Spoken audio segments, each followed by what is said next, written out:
Welcome back. In this video, I'll show you how to find the recycle bin on your Redmi 14C. So all you have to do is launch the Files app by Google on your device. So this is how it looks like. So tap on it. And then from here, tap on the hamburger icon at the top left corner. Here it is. And then from the options that appear, you should see the option bin. So here is where you can access all the things that you have deleted from your device, and they will be stored in this particular bin or the recycle bin.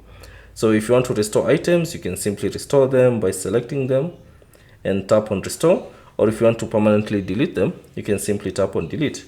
But keep in mind that all these items are stored for 30 days on the recycle bin until, or rather after that, they will be permanently deleted from your device. So that's basically it on how to access the recycle bin on your Redmi 14C. Thanks for watching. If you have any questions, leave them down in the comment section below. And if you found this video useful, consider leaving a like and subscribe to the channel.